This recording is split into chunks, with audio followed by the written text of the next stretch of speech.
আসসালামু আলাইকুম। সবাইকে স্বাগত জানাচ্ছি এসকেএস ফ্যামিলি থেকে। আমি শাহনাজ পারভীন। সবাই নিশ্চয়ই অনেক ভালো আছেন।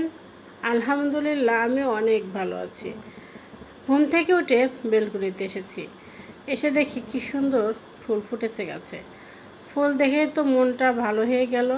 আসলে আমি প্রতিদিন ঘুম থেকে উঠে একটু সময়ের জন্য হলেও বেলকুনিতে আসি, না হলে আমার ভালোই লাগে না।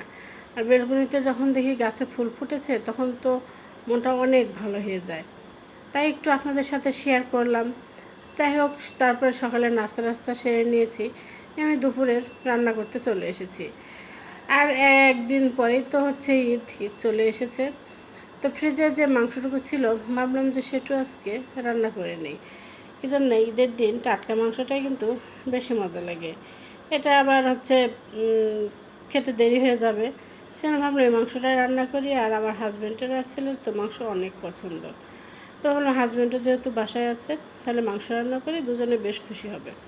তা আমি তো গরুর মাংসটা ভালো করে কষিয়ে নিয়ে কিন্তু উঠিয়ে নিচ্ছি একটু। এরকম কষানো মাংস খেতে খুবই ভালো লাগে। আচ্ছা, আপনাদেরও কি ভালো লাগে এরকম কষানো মাংস খেতে? আমরা তো খুবই পছন্দ করি। সেজন্য একটু মাংস উঠিয়ে নিলাম, ওটুকু মাংসটা ঝোল দিয়ে তারপরে আমরা তিনজন মিলে ওটুকু বসে খাবো। বাড়িতে যখন যাই, মা যখন মাংস রান্না করে তখন মা এরকম উঠিয়ে দেয় আমাদেরকে খাওয়ার জন্য। এখনও পর্যন্ত খুবই ভালো লাগে সেই মায়ের হাতের সেই মাংস কষানোটা। তা আমি হচ্ছে উঠাই আবার ছেলেকে দিই, হাজব্যান্ডকে দিই, সঙ্গে আমিও খাই। এত ঝোলের জন্য পানি দিয়ে দিয়েছি, দিয়ে হচ্ছে পাশের চুলায় একটু চুলাটা কমিয়ে বসিয়ে রেখেছি। ধীরে ধীরে হোক, সুন্দর সিদ্ধ হবে এবং ঝোলটাও কমে যাবে। আর এখানে আমি আজকে ডাঁটা শাকের ভর্তা করব। সেজন্য ভালো করে শাকটা ধুয়ে নিয়েছি। তারপরে কাঁচামরিচ আর সামান্য লবণ দিয়ে আমি ডাঁটা শাকটা সিদ্ধ করে নেব। এই ডাঁটা শাকটা এমনিতেই আমার কাছে একটু নোনতা নোনতা লাগে, সেজন্য লবণটা কমই দিয়েছি। দিয়ে আমি এখন ঢেকে দেবো। ঢেকে দিয়ে এটা আমি ভাপ দিয়ে সিদ্ধ করে নেব আর কি। তারপরে হাতে ভর্তা করে নেব। আর হচ্ছে একটু ডাউলের ভর্তা করব। ডাউলের ভর্তাটা তো আমার ছেলের অনেক পছন্দ, অনেক দিন থেকেই করা হয় না।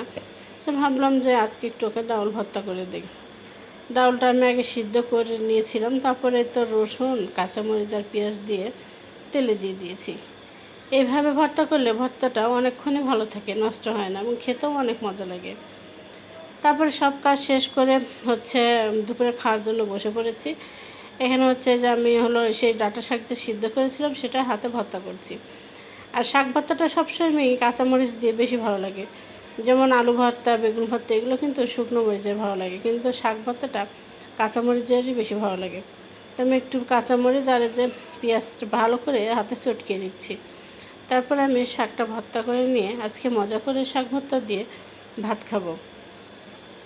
ডাঁটা শাকের ভর্তাটা কিন্তু অনেক ভালো লাগে। আর শাকটা এত সুন্দর সিদ্ধ হয়েছে, একদম ভর্তা কষানোর সঙ্গে কিন্তু শাকটা গলে গেছে। সবাই ভালো থাকবেন। আজ এ পর্যন্তই। আল্লাহ হাফেজ।